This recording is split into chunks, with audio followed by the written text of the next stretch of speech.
I'd like to ask you first a question about Arrest Express. Yeah. We are going to read it very soon with the translation of Zona 42, and it's a sort of sequel settled in the same war as your first novel, Yeah. Desolation Road. So I'd like to ask you why you decided to return to your version of Mars. It was a challenge to prove yourself how much you grew since your first novel, or did you have the idea since the beginning? I'd always written stories set in the same world as Desolation Road. I mean, I wrote that book 30 years ago this year. And I'd gone back to it and revisiting various stories. And one day, I was at a science fiction convention one day in the art show, and there was a picture of a giant train the size of an ocean liner. And I thought, I wonder if people could live on that train, on the engine, and that's their entire world.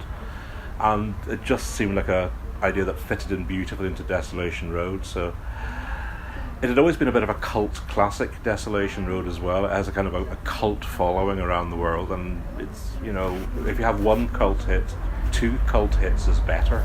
So I thought, I'll have another go, revisit the world, move it on a bit, do something different with it, show another side to this world, and enjoy myself and feel about it the way I felt when I was writing Desolation Road, which was a lot of fun to do.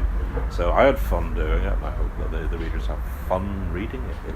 It's a wild ride. Surely it is.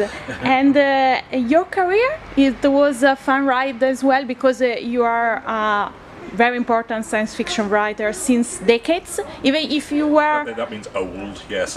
No, not old, but important, eminent, even if in Italy you were, I think, rediscovered or discovered with the publication of River of Gods. Yeah. That was a sort of bestseller. So how it was to be rediscovered in a nation not so important in the science fiction land as Italy?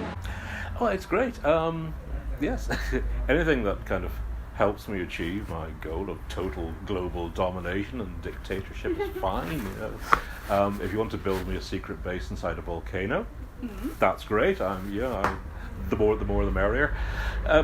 River of Gods was an interesting book, actually, because I'd gone through kind of changes in my life when I wrote that book, and I felt I'd always been not quite achieving what I wanted to achieve as a writer. I thought it was finally time to do something insanely big and insanely ambitious, which River of Gods was. So it kind of relaunched me as a writer everywhere, and I've been careful to kind of hold on to that and build on that basis as well. So it's kind of exciting that in Italy, that had kind of the same response that it got in other parts of the world. So hey, he's back, and this is something. I wasn't expecting that. So yeah, it's great. Italian readers this year will take a journey to the Moon and Mars, thanks to the publication of Arrest Express and New Moon, the first book of Luna series. Yeah. So I want to ask you, which one do you prefer, your version of Moon or Mars, on which you will live if you can choose? I wouldn't want to live on my moon because it's a terrible place.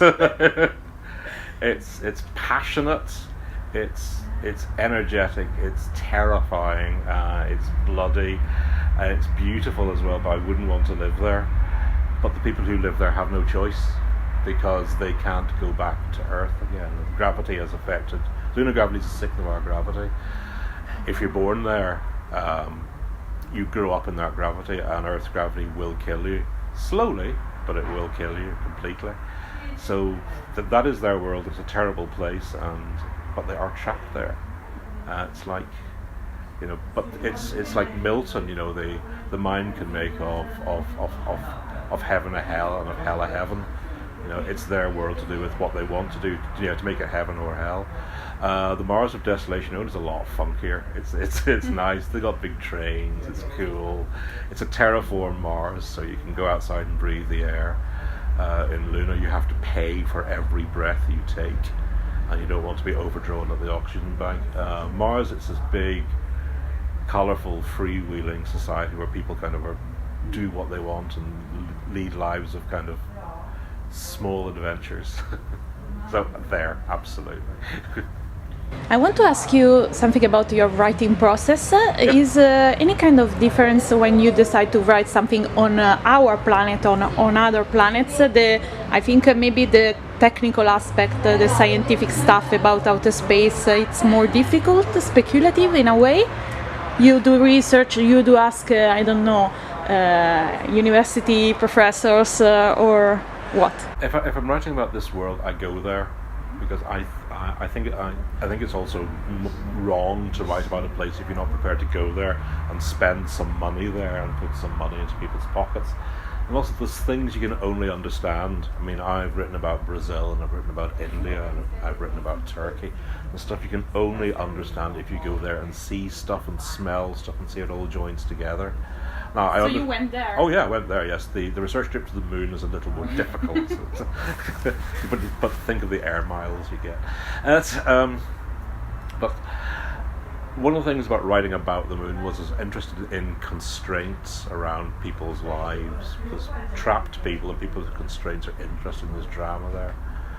And the big constraint was the effect of low gravity on the human body, and the fact that if you go to work on the moon, at the time I was writing the book, the science was you can spend 2 years in lunar gravity, after that you have to come back, or you stay there forever and you can't come back at all.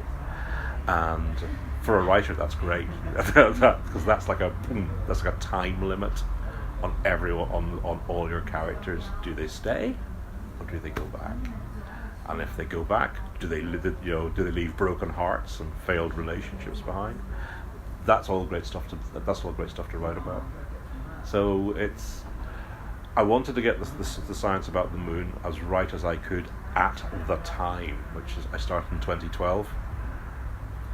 And of course science has moved on since then, but I'm kind of stuck with 2012 science because I can't change stuff I've already written because it won't quite work. There are interesting facts about the moon. It's not as big as you think it is. If my head is the Earth, the moon is the size of my fist. And the distance from the Earth to the moon is about twice the length of my arm. So imagine 2 of my arms, and that's proportionally the size and distance of the moon from the Earth. It's not very big. It's the size of it's the size of Africa and Arabia combined. That's the total surface. So it's not a very big place. If you walk on the surface, because it's so small, you can see the horizon curve. The horizon always curves. You can always see the horizon, and it's just little things like that kind of affect the lives of people who live and work there. I'm kind of interested in the way that puts boundaries around their lives and what they can do and how free they are. That's fun to write about. Since we are speaking about the moon, I want to ask you a couple of questions about the Luna series. Yep. We, as Italian readers, have read the first one in August, published by Urania. I think it's unavoidable, the first question. Tell us something about the TV series adaptation. Do you think it's a concrete project, or is like for other science fiction writers, we will just buy the rights and stop, prevent everyone else to do the adaptation, then it will sit for ages? Luna has been away for, there's a 2-year option from CBS, who had a script, but they couldn't quite get the script, the pilot script right. Another company has picked up the option after them, so it's still a live project, and there's still a lot of interest in it. Things happen when they happen. Most TV projects never happen. I used to work in television. The hit rate is, I used to work in factual television, and the hit rate is you get 1 in every 60 ideas you pitch. So I'm realistic about the chances of it getting made, but there's still a lot of interest in it, and there's a lot of talent behind it as well. So its time will come. I'm sure of it. It would be great fun. It's the publishers and in fact all the TV companies have it pictured as Game of Thrones on the moon. There you go.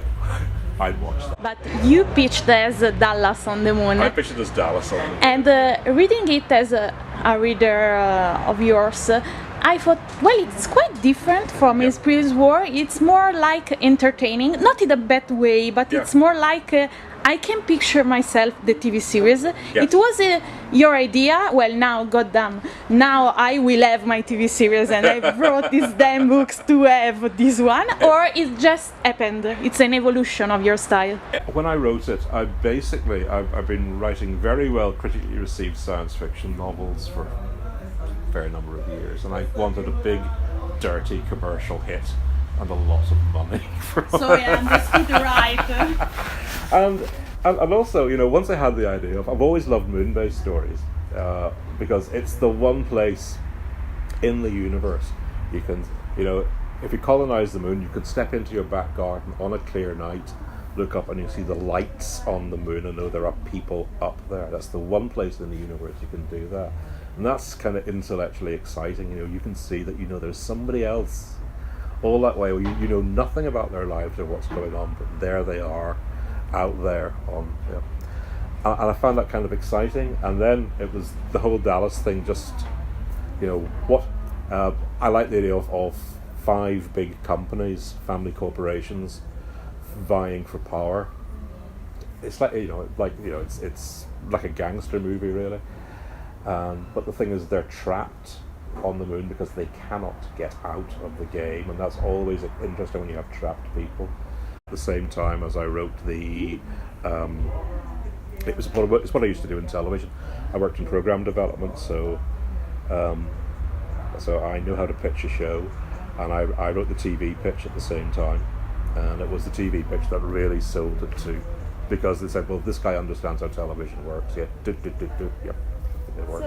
Maybe it's for this reason that it's really visual. We have the description of these amazing buildings. The fashion is really important. The fashion is important. Someone says, and I think it's quite stereotypical, it's very a touch of women writings, speaking a lot about these people with amazing dress from the 50s. I found absolutely mind-breaking that people on moon are not only wearing boring spacesuits, but also Balenciaga, Prada dresses, high pumps. Come on, guys, it's amazing. Well, that's because they use 3D printers to make everything, and basically what you do is whatever you're wearing one day, you take it off, you throw it into the printer, it takes it apart. The next day you print out something new again. So you can print any kind of clothes you want. Why not do really stylish ones? And that's why, and the first book, I've always thought the 1950s was a particularly fantastic era for fashion. It looked amazing. So why not, if you can print any clothes you want, why not be really stylish? So it is 1950s. Book 2 is the 1980s. So which is hilarious. I know an awful lot about shoulder pads. Jackets with the sleeves rolled up, loafer, low deck shoes. So I know an awful lot about that. Book 3 is the 1940s. So that's I just thought it's you can run around in like Star Trek uniforms, which are the ugliest things ever made. Or you can look really good. Which would you rather do? I know what I'd rather do. I'd rather have a suit and a hat and a tie. That would be great. And talking about dirty stuff, there are a lot of sex on the moon. There's a lot of sex. There's a lot. It's another trope that is destroyed in New Moon. They are fighting for survival, or these are the mistress, and then everyone have a really good sexual activity, and there are no taboos. It's to do with the law. I set up the lunar law quite carefully. It's not a state. It's basically an industrial colony run by a development corporation. There is no criminal law.